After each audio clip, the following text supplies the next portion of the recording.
Welcome. You're probably here because you want to get straight to the good stuff, right? Understand how to really fine-tune your health, but without wading through endless articles. Exactly. And that's what we're aiming for today. We're doing a deep dive into biohacking. Heard the term thrown around, I'm sure, but what does it actually mean? Fundamentally, it's about using science, data, technology. Yeah. Basically tools to get a handle on your own biology, your own well-being.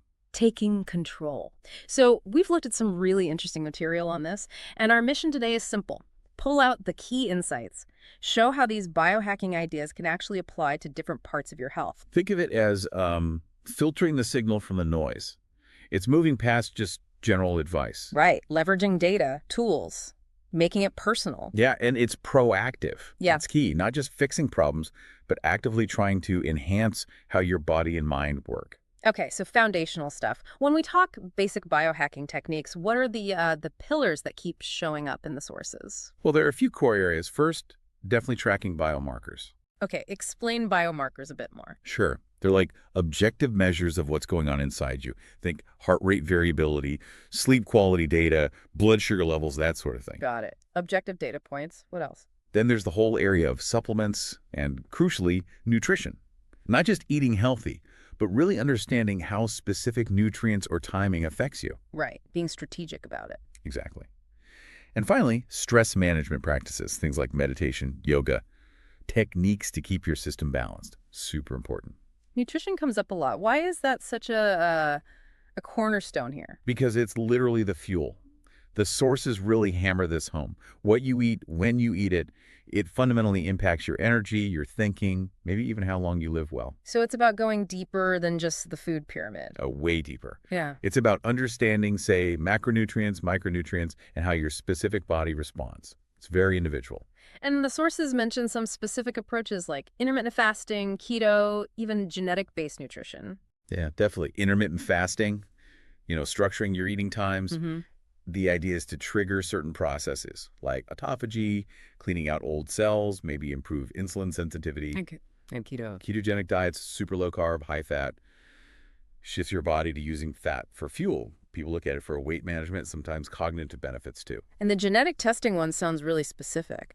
It is. It uses your genetic profile to suggest dietary tweaks. Mm-hmm. It really highlights how personalized biohacking aims to be. It's not one size fits all. Makes sense. Now, the other big piece seems to be tech. How does technology fit into all this? Tech is, well, it's a massive enabler. Mm. Think wearable devices, smartwatches, fitness trackers. They give you constant data streams. On sleep, activity, stress. Exactly. Real-time feedback. Then you have apps for tracking food, guided meditations, even brain training games. So the tech helps you gather the data to make better decisions. Precisely. You move from just feeling like you slept well to seeing the data on your deep sleep versus REM sleep. It allows for those data-driven choices. Quantifying yourself, basically. Okay, so someone's listening thinking, this sounds interesting, but maybe a bit overwhelming. What's the advice for getting started based on what we've seen? The consistent message is, start small. Don't try to overhaul everything at once. Resist the urge to do everything immediately. Yeah. Set realistic goals. Maybe just track your sleep for a week with an app or wearable you already have. Or try a 5-minute meditation each day. Consistency over intensity, maybe. Absolutely. Small, sustainable habits beat grand, short-lived plans every time. And, crucially, be ready to experiment. So it's a personal journey. Totally. What works wonders for one person might do nothing for another. So you try things, look at your data, see how you feel, adjust, iterate. Right, learn as you go. Okay, let's pivot a bit. Mental health, that's huge for so many people. How does biohacking connect there? It's a really interesting connection. Biohacking offers a framework for understanding and potentially improving mental well-being too. How so? By tracking things related to stress, like cortisol perhaps, or sleep quality, which massively impacts mood, you get insights. Then you can use targeted nutrition, supplements, those stress reduction techniques we mentioned. To optimize brain function. Exactly. Optimize brain function, support mood. It's looking at the biological underpinnings. So it's not just about feelings, but the biology behind the feelings. Precisely. The sources show it's complex, obviously. Yeah. But using data and tech to understand your brain function, reduce stress, it's aimed at improving overall mental health. Not quick fixes, but holistic view.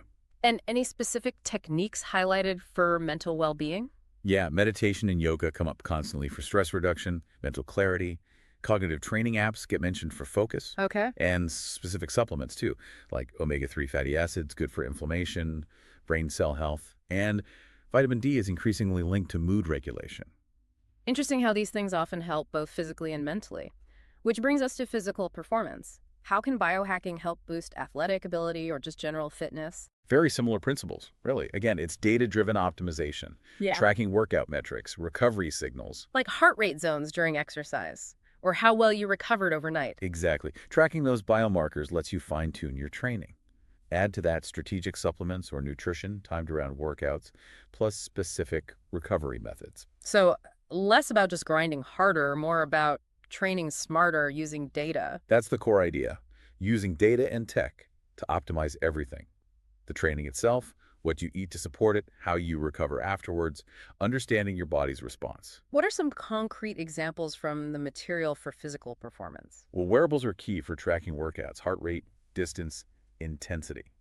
High-intensity interval training, HID, is often mentioned as efficient for cardiovascular gains. Right, HIIT comes up a lot. And supplements like protein powder for muscle repair, creatine for strength and power output, those are Yeah. common examples, Yeah. especially alongside resistance training. Okay, clear examples there. Yeah. So we've hit mental, physical. Let's talk longevity. Everyone's interested in living longer, healthier lives. How does biohacking tie into that? This is kind of the long game view of biohacking. The idea is that by consistently optimizing your overall health day to day, Using all these techniques we've discussed. right, by doing that, you're inherently building a foundation for a longer health span.